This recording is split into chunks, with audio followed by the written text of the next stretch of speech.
السلام علیکم ورحمۃ اللہ وبرکاتہ نحمده ونصلی علی رسولہ الکریم اما بعد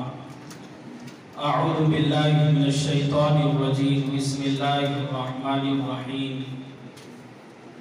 ولا تقولوا لمن يقتل في سبيل الله اموات بل احیاء ولكن لا تشعرون وقال النبي صلی اللہ علیہ وسلم اذکروا محاسن موتاکم او کما قال علیہ السلام۔ دوستوں اور بزرگوں اور عزیز طلباء اور پردہ نشین خواتین، یوم جمہوریہ کے موقع پر آپ حضرات کے سامنے ایک ایسے عظیم اسلامی سپہ سالار، قومی و ملکی ہیرو، فاتح سندھ عماد الدین محمد بن قاسم ثقفی تابعی رحمت اللہ علیہ کا تذکرہ ہوگا، جن کا خاندانی تعلق قبیلہ بنو ثقیف کے ایک شاخ احلاف یعنی بنو عوف کے خاندان آل ابو عقیل سے تھا۔ قبیلہ بنو ثقیف کے اور محمد بن قاسم ثقفی رحمت اللہ علیہ کے خاندان میں ایک مشہور اور معروف حضرت عروہ بن مسعود ثقفی رضی اللہ عنہ گزرے ہیں، جنہوں نے سب سے پہلے سن 8 ہجری کے اندر غزوہ تبوک کی واپسی پر آپ نے اسلام قبول کیا تھا۔ آپ کی پیدائش آزاد دائرۃ المعارف ویکیپیڈیا کے مطابق سن 82 ہجری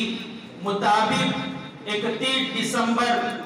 695 عیسوی کو طائف کے مقام پر ہوئی۔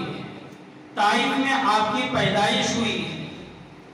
آپ کے والد قاسم بن یوسف رحمت اللہ علیہ عراق کے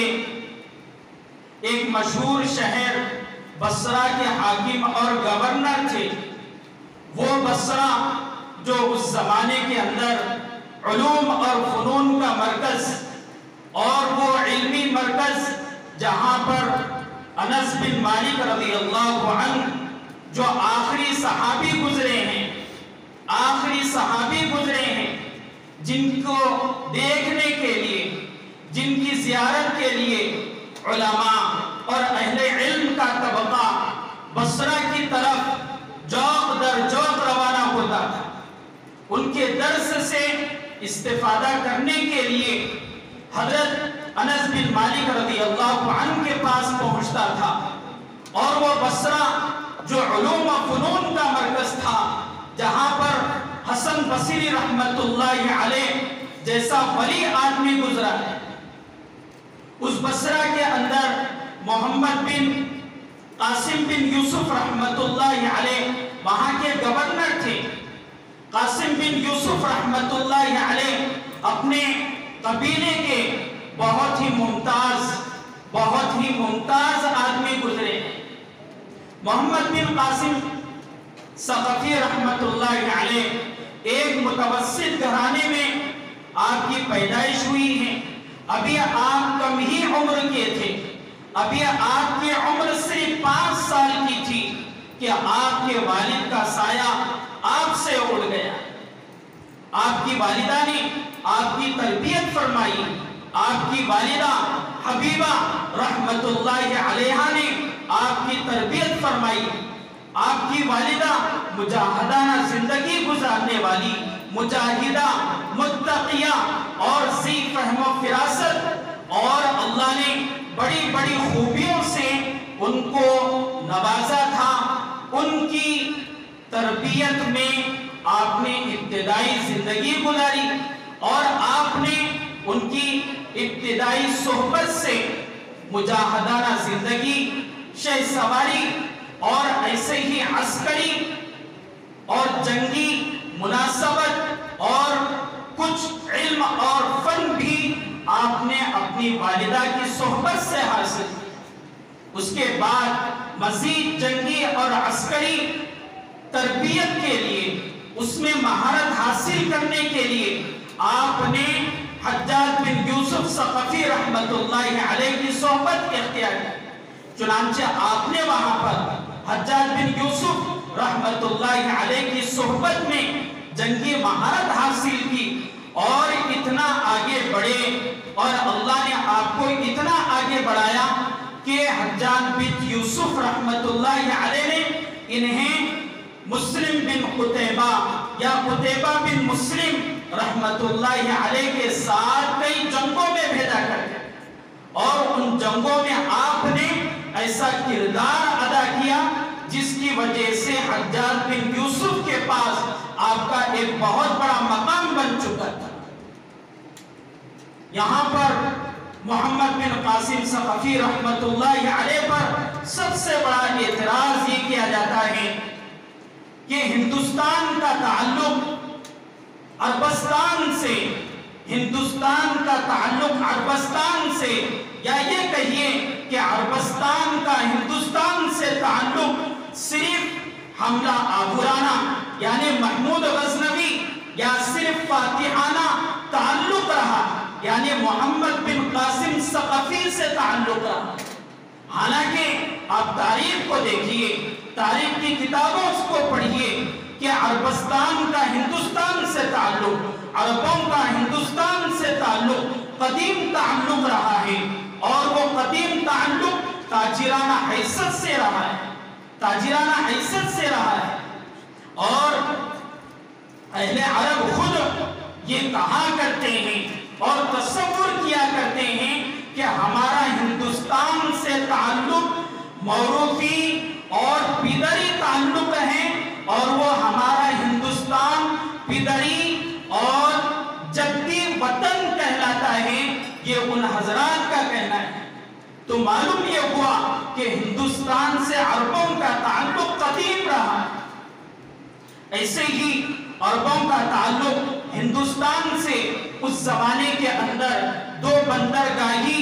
راستوں کے ذریعے سے ہوا کرتا تھا، ایک تو خشکی راستہ اور ایک ہے سمندری راستہ، بحری اور بری راستہ۔ سمندری راستہ جنوبی ہند، منگلور، کیرلا وغیرہ کے راستوں سے ہوا کرتا تھا، اور خشکی راستے گجرات، کاٹھیا واڑ ان علاقوں سے عربوں کا ہندوستان آنا اور یہاں پر تجارت کے عنوان سے یہاں پر رہنا، یہ ساری چیزیں بتلاتی ہیں۔ آہستہ آہستہ وہ اہل عرب اس ہندوستان کے اندر آباد ہوتے چلے گئے، آباد ہوتے چلے گئے۔ پھر دنیا کے اندر وہ دور نبوی کا واقعہ بھی پیش آیا، واقعہ شق القمر، واقعہ شق القمر۔ حضرت آقا صلی اللہ علیہ وسلم کے ذریعے سے اللہ نے چاند کے دو ٹکڑے کروائے۔ اس کے بعد کیرلا کے اکثر بادشاہ اور اکثر راجہ متاثر ہوئے اور اپنی رعایا اور اپنے لوگوں کو ہندوستان سے اہل عرب کے پاس بھیجا، عربستان بھیجا، تاکہ ان سے ملاقات کریں۔ اور وہ بھی زمانہ آیا جس کو ہم دور خلافت کے نام سے جانتے ہیں۔ ان کے زمانے میں اور بھی ہندوستان کے، کیرلا کے اور جنوبی ہند کے بادشاہ بہت سارے متاثر ہوئے اور اسلام قبول کیا، بالخصوص سراندیپ کا بادشاہ اور بالخصوص پیرامل کا آخری خاندان کا بادشاہ جو مالابار کا بادشاہ کہلایا جاتا ہے، وہ مسلمان سیاحوں کے ہاتھوں پر مشرف با اسلام ہوا، مشرف با اسلام ہوا۔ اور محمد بن قاسم ثقفی رحمت اللہ علیہ پر یہ اعتراض کیا جاتا ہے کہ انہوں نے سب سے پہلے ہندوستان پر حملہ کیا ہے۔ حالانکہ تاریخ کو دیکھا جائے، تاریخ کو گردانا جائے تو صرف ہندوستان کے اندر یا سب سے پہلا حملہ کرنے محمد بن قاسم نہیں تھے، بلکہ آپ خلفائے راشدین کا زمانہ دیکھیے، حضرت عمر فاروق رضی اللہ عنہ کا زمانہ ہے، انہوں نے اپنے زمانے میں حکم بن ابو العاص رضی اللہ عنہ کی قیادت میں، ان کی امارت میں ممبئی کے علاقے تھانہ کے اندر، اور آگے بڑھیے گجرات کے اندر بھروچ نام کے علاقے پر انہوں نے سب سے پہلا حملہ کیا، اور آگے بڑھیے عہد فاروقی کے بعد جب عہد علی کا زمانہ شروع ہوتا ہے، عہد علی شروع ہوتا ہے، تو حضرت علی رضی اللہ عنہ نے اپنے زمانے میں حارث بن مرہ عبدی رضی اللہ عنہ کو سندھ کے علاقے پر حملہ کرنے کے لیے بھیجا، اور آگے بڑھیے جب خلافت بنو امیہ کا زمانہ شروع ہوا تو سب سے پہلا بادشاہ حضرت امیر معاویہ رضی اللہ عنہ نے سب سے پہلے محلب بن ابی سفرہ رضی اللہ عنہ کے ذریعے سے ملتان پر حملہ کرنے کے لیے کہا۔ تو یہ ساری تاریخیں بتلاتی ہیں کہ سب سے پہلے ہندوستان پر محمد بن قاسم نہیں بلکہ عہد فاروقی، عہد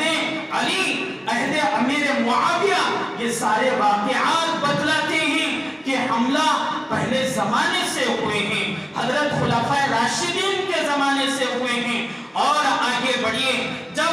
93 ہجری کا زمانہ شروع ہوا، خلیفہ ولید بن عبد الملک رحمت اللہ علیہ نے حجاج بن یوسف کے بحکم حضرت محمد بن قاسم ثقفی رحمت اللہ علیہ نے 13 سال کی عمر میں ہندوستان پر، سندھ کے علاقے پر حملہ کیا، یہاں کے لوگوں سے مقابلہ کیا۔ مقابلہ کس کے لیے؟ اسلام کی اشاعت نہیں اور دین کی تبلیغ نہیں، بلکہ یہاں کے مظلوموں کی آواز، بلکہ یہاں کی مظلوموں کی مدد کے لیے، جو ایک زمانے میں یہاں پر آواز لگاتے تھے، یا حجاج اغثنی، یا حجاج اغثنی، یہ آواز انہیں مجبور کی ہے، صرف عمارتوں کے لیے نہیں، یہاں کی مندروں کو قبضے میں کرنے کے لیے حملہ نہیں ہوا، بلکہ سرانپیپ کا بادشاہ جو متاثر ہو کر 8 جہازوں کے اندر بہت سارے تحفے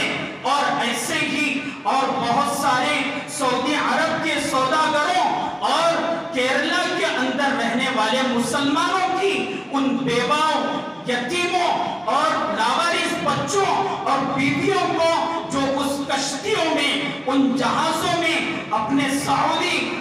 باپ دادا کے ملک میں جانے والے تھے، اور ایسے ہی جو حج کی نیت سے یا عمرے کی نیت سے ان 8 جہازوں میں سفر کرنے والے تھے، جن پر ان ڈاکوں نے حملہ کیا، ان بیواؤں پر ظلم کیا، ان یتیموں پر انہوں نے مصیبتوں کی انبار لگا دی، ان کی آواز پر محمد بن قاسم ثقفی رحمت اللہ علیہ نے حملہ کیا، اور داعیوں اور مبلغوں کو قبضے میں کرنے یا انہیں جیلوں میں بھرتی کرنے کے لیے سندھ پر حملہ نہیں کیا گیا، بلکہ ان باغیوں کو، بلکہ ان ظالموں کو جو عہد فاروقی میں ایران سے بھاگ کر سندھ کے اندر آ کر بس گئے تھے اور پناہ لیے تھے، اور راجہ طاہر کے بے قابو ہو چکے تھے، اور وہ اپنے سندھ کے اندر بہت زیادتی کر رہے تھے، ان کے خلاف ان باغیوں کو ملک سے نکالنے اور راجہ طاہر کی حکومت کو بچانے کے لیے محمد بن قاسم ثقفی نے حملہ کیا۔ چنانچہ محمد بن قاسم ثقفی رحمت اللہ علیہ سب سے پہلے ارمن بلا مقام پر حملہ کیا، راجہ طاہر سے مقابلہ ہوا، اس کے بعد دیبل کے مقام پر راجہ طاہر سے مقابلہ ہوا، ارمن پیلا اور دیبل مقام پر دونوں سے مقابلہ ہوا، لیکن محمد بن قاسم ثقفی رحمت اللہ علیہ اور ان کی لشکر کو فتح حاصل ہوئی۔ جب دیبل فتح ہوا تو وہاں کے ہندو دوستوں نے، برادران وطن نے یہ سوچنے لگ گئے، ان کی ذہن و دماغ میں یہ غلط تصور شروع ہو گیا، اب تو مسلمانوں کا قبضہ ہو چکا ہے، وہ ہماری جسموں سے کھیلیں گے، وہ ہمارے خون سے کھیلیں گے اور ہمیں اپنی مذہبی آزادی پر رہنے نہیں دیں گے۔ ان کے ذہنوں سے یہ سارے اشکالات محمد بن قاسم ثقفی رحمت اللہ علیہ نے دور کیا اور یہ اعلان کر دیا اور معافی کا اعلان کرا دیا، جس طریقے سے حضرت یوسف علیہ السلام نے اپنے بھائیوں سے متعلق کیا تھا۔ اور وہ لوگ دیبل کے مقام پر جو ہندو قسم کے لوگ تھے وہ بادشاہ سے متاثر ہوئے، محمد بن قاسم ثقفی رحمت اللہ علیہ کے اخلاق اور اس کی زندگی سے متاثر ہو کر بہت سارے لوگ دیبل کے مسلمان ہو گئے۔ ایسے ہی شکستوں کا سلسلہ، مقابلوں کا سلسلہ آگے بڑھا۔ دیبل کے بعد نیرون جو اس زمانے میں سندھ کے اندر ایک حیدرآباد کے نام سے جو شہر فی الحال پڑوسی ملک کے اندر آباد ہے، اس نیرون علاقے پر محمد بن قاسم ثقفی کا حملہ ہوا، وہ بھی جیت گئے۔ اس کے بعد بلوچ، اس کے بعد سیوستان، ایک کے بعد دیگرے، ان علاقوں پر محمد بن قاسم ثقفی رحمت اللہ علیہ نے مقابلہ کیا۔ بہت سارے شہر صرف مصالحت کی بنیاد پر، اخلاق کی بنیاد پر مسلمان ہوتے چلے گئے اور محمد بن قاسم ثقفی بھی ان پنڈتوں کو، ان ذمہ داروں کو، ان کے شہروں کا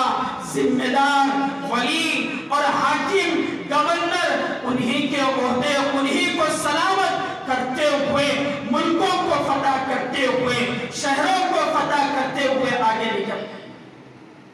آخر میں وہ زمانہ بھی آیا، وہ دن بھی آیا، دریائے سندھ کے کنارے راجہ طاہر اور محمد بن قاسم ثقفی رحمت اللہ علیہ دونوں کا مقابلہ ہوا۔ 2 دن تک جنگیں چلتی رہی۔ تیسرے دن قبیلہ بنو طے اور قبیلہ بنو کلاب کا ایک فوجی راجہ طاہر کی گردن کو جسم سے جدا کر دیتا ہے، گردن جسم سے جدا کر دیتا ہے۔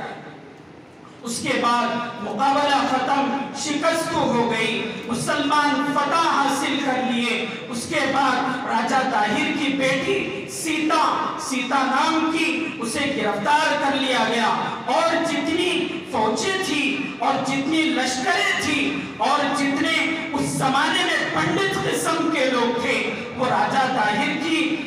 شکست کے بعد، راجہ طاہر کے انتقال کے بعد، وہ محمد بن قاسم ثقفی رحمت اللہ علیہ پر اس کے اخلاق اور اس کی پاکیزہ زندگی اور اس کا اس طریقے سے مذہبی آزادی کی بنیاد پر جبرن نہیں، محبتاً وہ لوگ اسلام قبول کر لیے۔ اس سیتا نام کی لڑکی جو راجہ طاہر کی بیٹی تھی، اسے ملک کے اندر، سندھ کے اندر آزاد چھوڑ دیا گیا، اس کے ساتھ بدسلوکی نہ کی گئی، اس کی عزت پر ہاتھ نہ ڈالا گیا، اس کے ساتھ کوئی غلط قدم نہیں اٹھایا گیا، بلکہ ملک کے اندر اسے آزاد چھوڑ دیا گیا۔ لیکن وہ عورت ملک کی اور انتظامی اور حکومتی امور کے اندر آہستہ مداخلت اور اندرونی بغاوت شروع کرنے کی وجہ سے محمد بن قاسم ثقفی نے اسے سندھ سے نکال کر خلیفہ وقت کے پاس دمشق بھیج دیا۔ دمشق میں وہ ایک شیخ صفوان کے پاس رہا کرتی۔ جب وہ وہاں پر دمشق کے اندر رہنے لگی تو وہاں پر ایک شخص تھا جس کا نام صالح بن عبد الرحمن تھا، اس کا ایک بھائی آدم کے نام سے تھا، اس کی دشمنی حجاج بن یوسف رحمت اللہ علیہ کے ساتھ تھی، لیکن حجاج بن یوسف کہاں تھا؟ اس کا تو انتقال ہو چکا تھا، لیکن وہ صالح بن عبد الرحمن حجاج بن یوسف کی اولاد، اس کا خاندان اور اس کی برادری کے ساتھ دشمنی کرنے لگ گیا۔ اس کو ایک اچھا موقع مل گیا کہ اس عورت کی آڑ میں، اس عورت کی آڑ میں، اس سیتا کے نام پر اپنے بھائی آدم کی اس کے خلاف جو جرم کیا گیا ہے، اس کے خلاف جو آواز لگائی گئی تھی، اس کا بدلہ لیا ہے۔ تو صالح بن عبد الرحمن نے سیتا سے ملاقات کی، راتوں میں تنہائیوں میں جاسوسی اور منصوبے بنائے جاتے تھے۔ جب یہ بات وقت کے بادشاہ کو معلوم ہوئی، بادشاہ کو تو بعد میں معلوم ہوئی، لیکن یہ لوگ آپس میں مشورے کرتے چلے گئے، منصوبے بناتے چلے گئے، تو صالح بن عبد الرحمن نے ایک مرتبہ سیتا سے کہا، آپ بادشاہ وقت کی بیٹی ہیں، آپ محلوں کی شہزادی ہیں اور راجہ طاہر کی بیٹی ہیں، آپ کے باپ کو قتل کیا گیا ہے۔ اس طریقے سے پرانے زخم کو وہ صالح بن عبد الرحمن تازہ کرنے لگ گیا، اس کا خون بھی جاگ گیا، اس کے زخم بھی تازہ ہو گئے، یہ بھی اپنے باپ کا بدلہ، وہ بھی اپنی حکومت کو حاصل کرنے کے لیے یہ بھی صالح عبد الرحمن کے حامل گئی۔ دونوں نے مل کر یہ پلان بنایا کہ آپ محمد بن قاسم ثقفی رحمت اللہ علیہ سے متعلق بادشاہ کے سامنے کیا یہ کہنے کے لیے تیار رہو گی کہ محمد بن قاسم نے نعوذ باللہ میرے ساتھ عصمت دری کی ہے، میرے اوپر ناجائز ہاتھ بڑھائے ہیں، یہ آپ بادشاہ وقت سلیمان بن عبد الملک کے پاس گئے۔ تو صالح بن عبد الرحمن نے خلیفہ وقت کے پاس جا کر ہو بہو سیتا کی باتیں سنا دی۔ سلیمان چونکہ پہلے سے ہی حجاج بن یوسف کا دشمن تھا، اس کی بغاوتیں اور اس کی عداوتیں حجاج بن یوسف سے پہلے ہی سے تھی، لیکن کیا کرتا، باپ کی حکومت تھی، ولید بن عبد الملک کی حکومت تھی، جس کی وجہ سے وہ حجاج بن یوسف کا کچھ نہ بگاڑ سکا۔ جب سلیمان تخت پر بیٹھا، اس کو سارے اختیارات مل گئے، تو وہ آگے بڑھا، محمد بن قاسم کو سندھ سے بلایا اور اپنے پاس بلا کر چند مہینے اسے قید میں ڈال دیا، اس کے پاس پھانسی کی سزا دے دی۔ یہ ایک روایت ذکر کی گئی ہے۔ ایسے ہی وفات کا اور ایک واقعہ جو دوسری کتابوں میں لکھا ہوا ہے، سلیمان بن عبد الملک، اس کا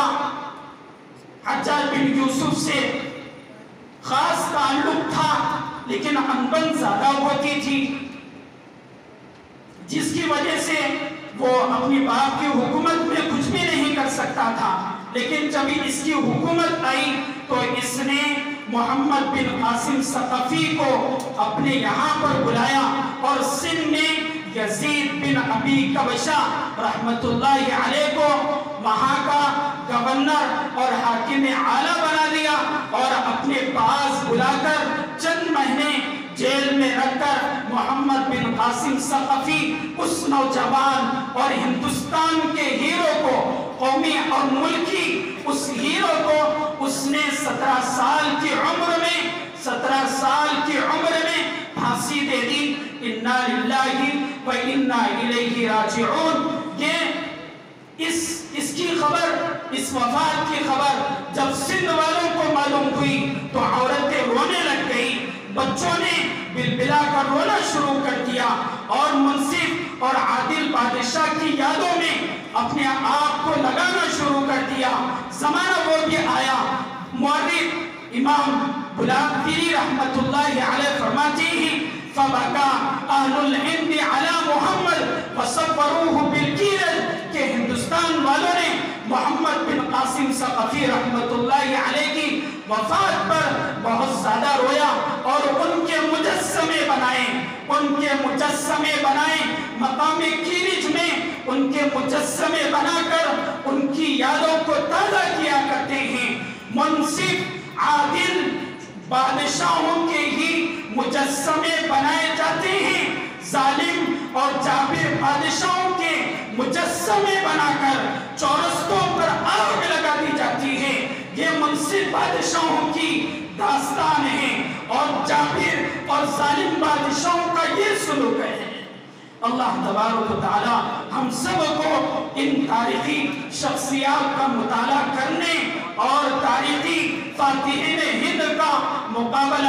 مطالعہ کرنے اور ان کی عقیدت اور ان کی محبت اللہ ہم سب کو اپنے دل میں پیدا کرنے کی توفیق عطا فرمائے۔ وآخر دعوانا ان الحمد للہ رب العالمین۔